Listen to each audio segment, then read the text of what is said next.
केंद्रीय वित्त मंत्री निर्मला सीतारमण ने शनिवार को केंद्रीय बजट 2025 लोकसभा में पेश किया। केंद्रीय बजट को लेकर छत्तीसगढ़ के मुख्यमंत्री विष्णुदेव साय ने कहा कि ये देश के हर नागरिक के सपनों को पूरा करने वाला बजट है।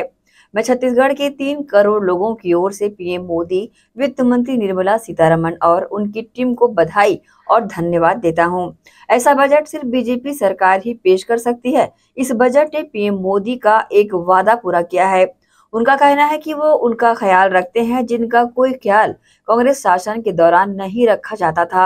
इस बजट में मध्यम वर्ग को बड़ी राहत दी गई है। नियम के तहत 2 लाख रुपए की आय पर भी टैक्स देना पड़ता था, लेकिन आज 12 लाख रुपए तक की आय पर टैक्स छूट की घोषणा की गई है।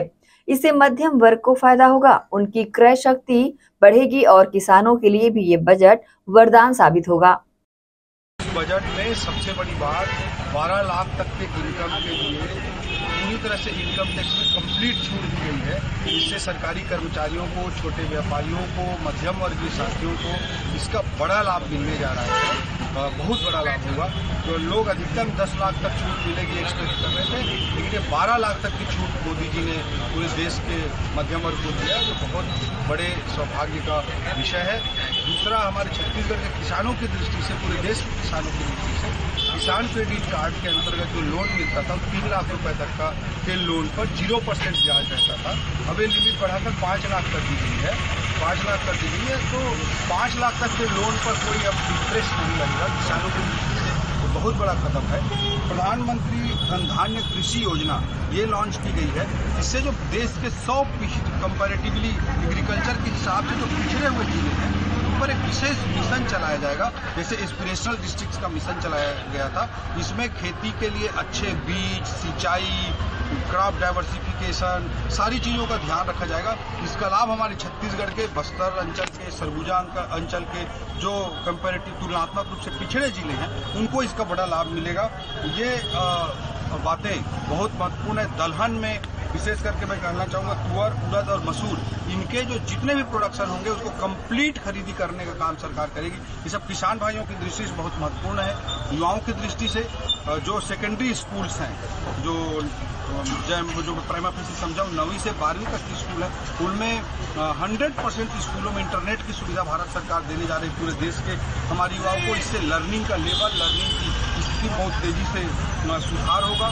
जो गिग वर्कर्स हैं, जो जोमेटो, स्विगी जैसे संस्थानों में जो ऑपरेटर का काम करते हैं, उसको कैरी करते हैं, उनको आयुष्मान योजना का लाभ देने का काम करने, आयुष्मान भारत योजना का लाभ सरकार देने जा रही है। उनका आइडेंटिटी कार्ड होगा और उनको अलग अलग प्रकार से सुविधाएं मिल सकेंगी। इसके अलावा मैं कहना चाहूँगा कि जो मेडिकल की सीटें, MBBS की सीटें हैं, उसमें इस साल 10,000 की वृद्धि की गई है और आने वाले 5 सालों में 75,000 सीटों की वृद्धि भारत सरकार करने जा रही है, जो पूरे देश के युवाओं की दृष्टि से भी, जो मेडिकल प्रोफेशन में अपना करियर बनाते हैं उनके लिए भी, और देश में स्वास्थ्य के हालात को सुधारने की दृष्टि से बहुत क्रांतिकारी कदम है। IITs में 6,500 सीटों की वृद्धि का भी ऐलान इस बजट में किया गया है। इसके अलावा माइनिंग सेक्टर में बड़े रिफॉर्म्स के लिए मिशन चलाए जा रहे हैं। हमारे छत्तीसगढ़ के कटघोरा में लिथियम का डिपॉजिट मिला है। इस तरह के मिशन को इससे बड़ा लाभ मिलेगा।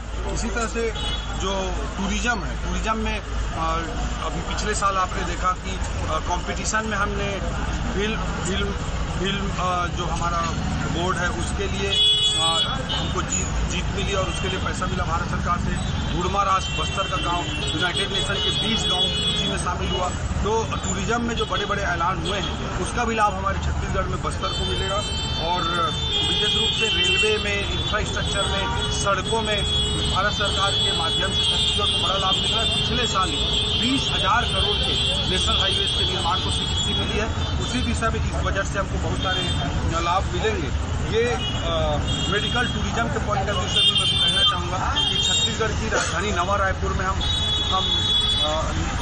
मेडिसिटी का ऐलान किए 200 एकड़ों में, इसमें मेडिकल टूरिज्म के लिए बहुत बड़ा ऐलान किया गया। उसका भी लाभ छत्तीसगढ़ को बड़े लेवल पर मिलेगा। और ये सारा कुछ जो किया गया है वो एक फिस्कल डिसिप्लिन के तहत किया गया है। इस साल फिस्कल डेफिसिट है वो 4.8% पे है, आने वाले साल के लिए 4.4% का किया गया है।